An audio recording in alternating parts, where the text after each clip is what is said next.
Hello everyone, कैसे हैं आप? आई होप कि आप सब बहुत अच्छे होंगे। दोस्तों, आज के पॉडकास्ट में मैं बहुत इंपॉर्टेंट टॉपिक के बारे में आपसे बात कर रहा हूँ, दैट इज डिप्रेशन।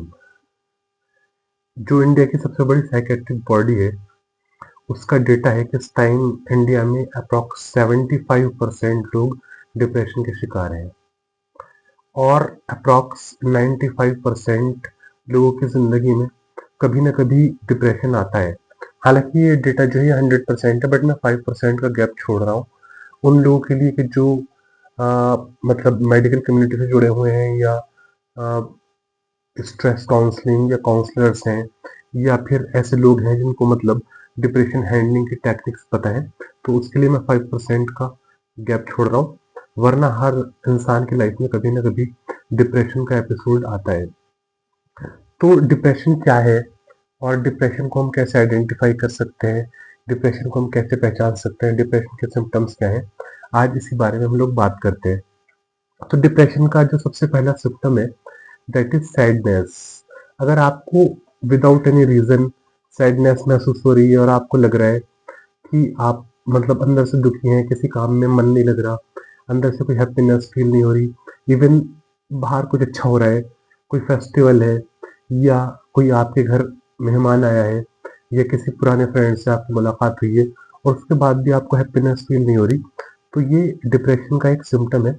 तो डिप्रेशन का पहला सिम्टम है सैडनेस।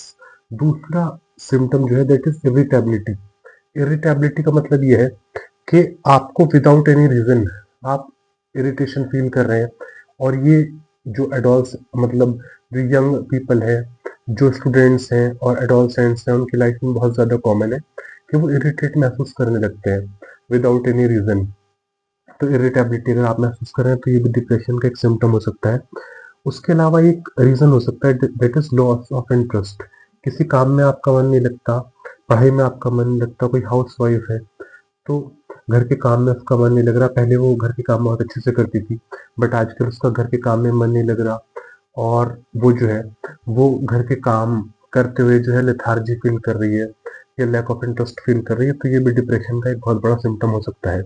इसके अलावा जो एक डिप्रेशन का बहुत इंपॉर्टेंट सिम्टम है दैट इज निगेटिव थॉट्स। बार बार मन में नकारात्मक विचार आ रहे हैं और निगेटिव थॉट्स आ रहे हैं और आगे कोई होप नहीं दिख रही, लग रहा है कि ज़िंदगी जो है वो ख़त्म हो चुकी है, तो ये भी डिप्रेशन का एक बहुत इंपॉर्टेंट सिम्टम है और इसको नेगलेक्ट नहीं करना चाहिए। इसके अलावा फीलिंग ऑफ गिल्ट कई बार पेशेंट्स में देखा जाता है कि जो पेशेंट्स हैं उनके अंदर feeling of guilt without any reason आपको लग रहा है कि आपकी जो ज़िंदगी है वो बेकार है। आपके फॉर एग्जाम्पल एक फादर हैं तो उनको लग सकता है कि मैंने अपने बच्चे के लिए कुछ नहीं किया। एक मदर है, उनको लग सकता है कि मैं एक अच्छी माँ नहीं हूँ। या कई बार एक बच्चे को लग सकता है कि मैं अपनी फैमिली के लिए बेकार हूँ। तो feeling of guilt without any reason ये डिप्रेशन का एक बहुत इंपॉर्टेंट सिम्टम है। इसके अलावा कई बार लॉस ऑफ एनर्जी, लेथार्जी इंसान फील करता है। यानी बार बार लोग उसको बोलते हैं कि कुछ कर लो, कुछ काम कर लो, बट अंदर से कुछ करने का मन ही नहीं कर रहा, लेथार्जी फील हो रही है और लेस ऑफ एनर्जी है। कई बार इंसान जो है प्रोक्रेस्टिनेशन करने लगता है, यानी बार बार चीज़ों को टालने की आदत, यानी इस काम को कल कर लूंगा, परसों कर लूंगा। तो ये भी हो सकता है कि डिप्रेशन का एक सिम्टम हो। तो प्रोक्रेस्टिनेशन को कई बार इंसान समझता है कि इंसान आलसी है, बट ये हो सकता है कि एक मेडिकल कंडीशन हो और वो इंसान जो है वो क्रोनिक डिप्रेशन में हो या फिर काफ़ी टाइम से डिप्रेशन का शिकार हो, तो इसलिए उसको लेथार्जी फील हो रही हो, काम करने में मन ही नहीं लगता। तो that may be a reason of depression. उसके अलावा लेस ऑफ कंसंट्रेशन, इंसान का कंसंट्रेशन ही नहीं बन पा रहा है। यानी वो लैपटॉप पे काम कर रहा है, कंसंट्रेशन नहीं बन पा रहा, पढ़ाई करने की कोशिश करता है तो उसमें कंसंट्रेशन नहीं बन पाता। इसी की वजह से स्टूडेंट्स के जो मार्क्स हैं वो अच्छे नहीं आ पाते। बहुत सारे स्टूडेंट्स की जो एकेडमिक परफॉर्मेंस होती है वो गिर जाती है। तो लेस कंसंट्रेशन भी डिप्रेशन का एक सिम्टम है और इसको नेगलेक्ट नहीं करना चाहिए। अगर ये काफ़ी लंबे टाइम तक चलता है तो फिर हमें किसी मेडिकल प्रोफेशनल या किसी काउंसलर की हेल्प ज़रूर लेनी चाहिए। इसके अलावा डिप्रेशन का जो एक सबसे इम्पॉर्टेंट सिम्टम है that is changes in appetite. जो इंसान की भूख लगने की जो आदत है उसमें अगर आप कोई चेंज महसूस करते हैं, यानी इंसान जो है वो बहुत ज़्यादा खा रहा है या फिर खाने में बिल्कुल दिल ही नहीं लग रहा, तो ये भी डिप्रेशन का एक सिम्टम हो सकता है। कई बार इंसान को जो है वो स्वीट टूथ हो जाता है, यानी जो मतलब मीठा खाने की कुछ अंदर से इच्छा होती है। इस वजह से कई बार मैं देखता हूँ कि पेशेंट्स का वेट इंक्रीज हो जाता है, पेशेंट्स वेट गेन कर लेते हैं। स्पेशली गर्ल्स में कई बार जब डिप्रेशन होता है तो उनका वेट बढ़ने लगता है।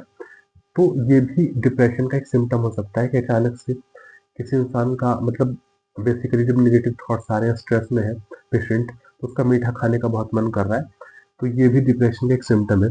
इसके अलावा चेंजेस इन स्लीप, अगर इंसान के स्लीप में कोई चेंजेस आ रहे हैं, यानी इंसान जो है वो स्लीप में चेंजेस महसूस कर रहा है, तो ये डिप्रेशन का एक बहुत इंपॉर्टेंट सिम्टम है। इंसान बेड पे घंटों लेटा रहता है, नींद नहीं आ रही, या फिर नींद आने से पहले उसको नेगेटिव थॉट्स आ रहे हैं, या फिर नींद अगर आ गई और बहुत जल्दी नींद खुल जाती है, कई बार मिडनाइट में नींद खुल जाती है।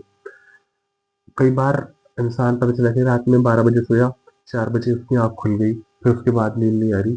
तो ये डिप्रेशन का बहुत इंपॉर्टेंट सिम्टम है, इसकी वजह से उसकी पूरी लाइफ पे फ़र्क पड़ता है, उसके प्रोफेशन पे फ़र्क पड़ता है। तो इसको नेग्लेक्ट नहीं करना चाहिए और किसी मेडिकल प्रोफेशनल की हमें तुरंत इस टाइम ज़रूरत होती है। इसके अलावा कई बार जो सबसे इम्पोर्टेंट सिम्टम होता है डिप्रेशन का, दैट इज सुसाइडल थॉट्स और self destructive thoughts. Self destructive thoughts जब इंसान को आने लगते हैं, यानी सुसाइडल थॉट्स आने लगते हैं, तो इस कंडीशन को बिल्कुल भी नेग्लेक्ट नहीं करना चाहिए। इमरजेंसी सिचुएशन होती है और इस टाइम हमें तुरंत किसी मेडिकल प्रोफेशनल की, किसी डॉक्टर की, किसी साइकेट्रिस्ट की, किसी काउंसलर की, किसी साइकोलॉजिस्ट की मदद लेनी चाहिए। क्योंकि सेल्फ डिस्ट्रक्टिव थॉट्स, और जिन लोगों ने मतलब कभी सुसाइड करने का प्लान बनाया है या सुसाइडल थॉट्स आ रहे हैं उनको बार बार, उन्होंने किसी फ्रेंड से शेयर किया है, किसी फैमिली मेंबर से शेयर किया है, तो इस कंडीशन में तुरंत एक मेडिकल काउंसलर की जरूरत पड़ती है, मेडिकल इंटरवेंशन की जरूरत पड़ती है। तो इस चीज को नेग्लेक्ट करने से बेटर है कि आप तुरंत किसी मेडिकल प्रोफेशनल की हेल्प लें। अब जो डिप्रेशन है उसके कारण क्या हो सकते हैं, क्या कॉजेज हो सकते हैं डिप्रेशन के, इसके बारे में बात करते हैं। तो सबसे पहला जो कॉज है दैट इज जेनेटिक, यानी जेनेटिक टेंडेंसी होती है कुछ लोगों में, तो वहां पर डिप्रेशन के चांसेस ज़्यादा होते हैं। यानी अगर पेरेंट्स जो है वो लंबे टाइम तक डिप्रेशन में रहे हैं, या पेरेंट्स की लाइफ में कभी डिप्रेशन डायग्नोस हुआ है, तो फिर उनके बच्चों में डिप्रेशन के चांसेस ज़्यादा होते हैं। इसके अलावा कई बार लाइफ एक्सपीरियंसेस, यानी किसी का कई बार देखा गया है कि डाइवोर्स के बाद अक्सर किसी इंडिविजुअल की लाइफ में डिप्रेशन आता है। डाइवोर्स है, किसी का ब्रेकअप हुआ है, या फिर कोई इंसान जो है उसकी एकेडमिक परफॉर्मेंस, यानी कोई ऐसी इंसिडेंस हुआ है कि वो किसी एग्जाम में पास नहीं हो पाया, या बैक आ गई उसकी किसी सेमेस्टर में, उसके बाद वो डिप्रेशन में चले जाता है। या फिर उसके आसपास का जो एनवायरनमेंट है वो निगेटिव है, उसको निगेटिव लोग ज़्यादा मिले हैं और बार बार लोग उस पर बोलते हैं कि तू कुछ नहीं कर सकता, you are nothing, you are of no use. तो इस तरह की जो सिचुएशंस होती हैं उसमें भी कई बार पेशेंट जो है वो डिप्रेशन में चले जाता है। इसके अलावा अगर कई बार ये भी देखा गया है कि जो पेशेंट है वो अपने आप को एक्सप्रेस नहीं कर पाता, यानी अपने इमोशंस को एक्सप्रेस नहीं कर पाता, इंट्रोवर्ट टाइप का है, तो भी उसके डिप्रेशन में जाने के ज़्यादा चांसेस होते हैं। अब हम ये देखते हैं कि डिप्रेशन से हमारे ब्रेन में क्या चेंजेस हो सकते हैं। तो कई बार ये महसूस किया गया है कि less activity of pre frontal cortex, ये ब्रेन का एक ऐसा हिस्सा होता है कि जिसकी एक्टिविटी लेस हो जाती है, यानी प्रीफ्रंटल कॉर्टेक्स की एक्टिविटी जो है लेस हो जाती है। या फिर डिस्टरबेंस ऑफ न्यूरोट्रांसमीटर्स, हमारे ब्रेन में ऐसे बहुत सारे ट्रांसमीटर्स होते हैं जैसे नॉन एपिनेफ्रिन, या फिर डोपामीन, या सेरोटोनिन। तो इन सारे ट्रांसमीटर्स की जो एक्टिविटी है वो कम हो जाती है। इसके अलावा और भी बहुत सारे चेंजेस हैं जो डिप्रेशन के पेशेंट्स में देखे जाते हैं, जैसे इंक्रीज्ड स्ट्रेस हार्मोन्स, कॉर्टिसोल का लेवल बढ़ जाता है, एड्रेनलिन का लेवल बढ़ जाता है। तो ये सारे चेंजेस इंसान की फिजियोलॉजी में देखे जाते हैं ड्यूरिंग द डिप्रेशन। एंड ये सारे तो फिजियोलॉजिकल सिम्टम्स हैं। जो साइकोलॉजिकल सिम्टम्स हैं उसमें नेगेटिव थॉट्स, बार बार नेगेटिव थॉट्स आते हैं। अब डिप्रेशन का जो इफेक्ट है डिप्रेशन का, क्या इफेक्ट होता है डिप्रेशन के लिए, मतलब इमरजेंसी कंडीशन क्या है, तो दैट इज सुसाइडल थॉट्स। अगर किसी पेशेंट के माइंड में बार बार सुसाइडल सेल्फ डिस्ट्रक्टिव थॉट्स आ रहे हैं, तो इस चीज को बिल्कुल भी नेग्लेक्ट नहीं करना चाहिए, क्योंकि जिन लोगों ने अपनी लाइफ में सुसाइड अटेम्प्ट की है, तो ये देखा गया कि उन्होंने उससे पहले कई बार अपने मतलब फ्रेंड्स या अपने किसी फैमिली मेंबर से इस बात को शेयर किया था कि मैं सुसाइड करने वाला हूँ। तो अगर कोई इंसान जो है वो बोल रहा है कि मैं सुसाइड करूंगा या सुसाइड कर लूंगा, तो हम लोग इस बात को इस तरह से नेग्लेक्ट कर देते हैं कि जो बोलता है वो करता नहीं है। बट ये एक बहुत इमरजेंसी सिचुएशन है, और इस सिचुएशन में तुरंत मेडिकल इंटरवेंशन की जरूरत पड़ती है। स्पेशली गर्ल्स में, गर्ल्स क्योंकि ज़्यादा सीरियस होती हैं, ज़्यादा इमोशनल होती हैं, तो अगर गर्ल्स के मन में सेल्फ डिस्ट्रक्टिव थॉट्स आ रहे हैं, सुसाइडल थॉट्स आ रहे हैं, तो तुरंत मेडिकल इमरजेंसी की नीड है, एंड तुरंत मेडिकल इंटरवेंशन होना चाहिए। अब सिम्टम्स हम लोग कैसे मैनेज कर सकते हैं अगर किस इंसान में कम सिम्टम्स है, या फिर जो डिप्रेशन का लेवल है वो कम है, तो उसको हम लोग कैसे मैनेज कर सकते हैं। तो हम लोग पेशेंट को सलाह देते हैं कि फिजिकल एक्सरसाइज से कई बार देखा गया है कि डिप्रेशन में काफ़ी हेल्प मिलती है, और डिप्रेशन जो है वो फिजिकल एक्सरसाइज से कई बार काफ़ी कम हो जाता है। इसके अलावा इंसान जो है वो अगर सोशल हो जाए, सोशल एक्टिविटीज परफॉर्म करे, लोगों से मिले, लोगों से बातचीत करे, तो भी डिप्रेशन कम हो जाता है। हेल्दी लाइफ स्टाइल यानी इंसान जो है वो वॉक पे जा रहा है, एक्सरसाइज कर रहा है, जिम जा रहा है, योगा कर रहा है, या किसी फिटनेस सेंटर में जा रहा है, तो भी डिप्रेशन कम होने के चांसेस होते हैं। लेकिन अगर डिप्रेशन जो है वो सीवियर है, यानी जिसको हम लोग बोलते हैं क्रोनिक डिप्रेशन या क्लिनिकल डिप्रेशन बेसिकली तब हम लोग डिटेक्ट करते हैं जब डिप्रेशन के सिम्टम्स जो है वो 3 महीने से ज़्यादा रहते हैं, तो हम लोग उसको क्लिनिकल डिप्रेशन जो है वो डिक्लेयर कर देते हैं। लेकिन अगर डिप्रेशन के जो सिम्टम्स हैं वो 2 वीक्स यानी 2 हफ्ते से ज़्यादा है, तब भी वो डिप्रेशन माना जाएगा, और तभी भी जो पेशेंट है, इंडिविजुअल है, उसको अपना लाइफ स्टाइल चेंज करने की जरूरत है। इसके अलावा मेडिकल ट्रीटमेंट से डिप्रेशन में बहुत हेल्प मिलती है कि साइकेट्रिस्ट से कांटेक्ट करके आप मेडिकल हेल्प ले सकते हैं। बेसिकली साइकेट्रिस्ट जो है वो एंटी डिप्रेसेंट्स प्रेस्क्राइब करते हैं, और एंटी डिप्रेसेंट्स से काफ़ी हेल्प मिलती है। बेसिकली पहले हफ्ते में ही जो मेडिसिन हैं उनका इफेक्ट आना शुरू हो जाता है, लेकिन कुछ पेशेंट्स में दूसरे, तीसरे या चौथे हफ्ते में भी इफेक्ट्स देखा जाता है। कई बार जो साइकेट्रिस्ट होता है वो एक ड्रग प्रेस्क्राइब करता है, कई बार 2 ड्रग्स प्रेस्क्राइब करता है, और कई बार ड्रग्स के कॉम्बिनेशन को प्रेस्क्राइब करके भी डिप्रेशन का इलाज किया जाता है।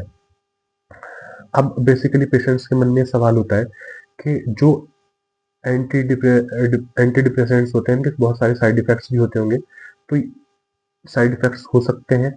साइड इफेक्ट्स में बेसिकली जो सबसे कॉमन होता है that is gastro intestinal disturbance. Gastro intestinal disturbance का मतलब है कि पेट से संबंधित आपको कुछ प्रॉब्लम्स हो सकती हैं, कॉन्स्टिपेशन हो सकता है या डायरिया हो सकता है, तो वो डॉक्टर जो है वो मेडिसिन की डोज कम करके या कोई साथ में उसके साथ में कोई मेडिसिन प्रेस्क्राइब करके उसको मैनेज कर सकता है बहुत अच्छे से।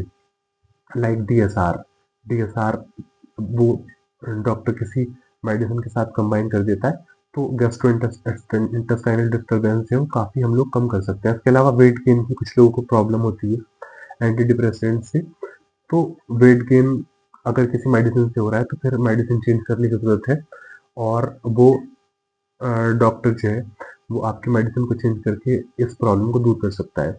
इसके अलावा कई लोगों को लगता है कि मुझे एडिक्शन हो जाएगा, एडिक्शन, तो एडिक्शन की जो प्रॉब्लम है वो भी साइकेट्रिस्ट ध्यान में रखता है। जब कोई एंटी डिप्रेसेंट्स आपको प्रेस्क्राइब किया जाता है, तो एक क्वालिफाइड साइकेट्रिस्ट की देख रेख में ही आप इन सारी मेडिसिन को लें, और अगर आपको कोई भी प्रॉब्लम आ रही है तो तुरंत साइकेट्रिस्ट से कांटेक्ट करें। इसके अलावा काउंसलिंग से कई बार डिप्रेशन में बहुत हेल्प मिलती है, और जो सबसे बेस्ट थेरेपी है डिप्रेशन के लिए that is cognitive behaviour therapy. Cognitive behaviour therapy depression में बहुत काम करती है। बेसिकली जो डिप्रेशन के सिम्टम्स होते हैं उनको पहचानना, और नेगेटिव थॉट्स को पहचान कर उन्हें काउंटर करना, ये कॉग्निटिव बिहेवियर थेरेपी का जो है वो मकसद होता है। और इसमें कॉग्निटिव बिहेवियर थेरेपी जो है वो बहुत अच्छे से काम करती है। इसके अलावा जो काउंसलर है यानी जो साइकोलॉजिस्ट है वो आपके डिप्रेशन को पहचान के, आपके सिम्टम्स को पहचान के आपको डिफरेंट टाइप की थेरेपीज प्रोवाइड करा सकता है, आपको लाइफस्टाइल चेंजेस प्रेस्क्राइब कर सकता है। लाइफस्टाइल मॉडिफिकेशंस, लाइफस्टाइल चेंजेस से बहुत हेल्प मिलती है। सो अगर आपको डिप्रेशन का कोई सिम्टम महसूस हो रहा है तो डॉक्टर से लेने में बिल्कुल भी हिचकिचाना या इसमें मतलब देर करना बिल्कुल भी मेरे हिसाब से उचित नहीं है। तुरंत डॉक्टर से कांटेक्ट करना चाहिए। डिप्रेशन को लोग समझते हैं कि अगर मैं किसी साइकियाट्रिस्ट के पास जाऊंगा तो लोग समझेंगे कि मैं पागल हूँ या मुझे कोई मेंटल प्रॉब्लम है। तो ऐसा नहीं है। डिप्रेशन भी एक दूसरी बीमारी की तरह ही है। जब आपको बुखार हो जाता है या आपको कोई और बीमारी है तो तभी भी आप डॉक्टर के पास जाते हैं। तो this is the same situation with depression. Depression के अगर आपको सिम्टम्स महसूस हो रहे हैं तो साइकियाट्रिस्ट के पास जाने में किसी तरह की हिचकिचाहट या शर्म महसूस नहीं करनी चाहिए। और जितना जल्दी आप अपना ट्रीटमेंट कराएंगे तो आपके डिप्रेशन के सीवियर होने के चांसेस कम हो जाएंगे और उतना ही जल्दी आप डिप्रेशन से क्योर कर पाएंगे। So I think this is sufficient in this video. In the next video will share some other important information. Thank you so much.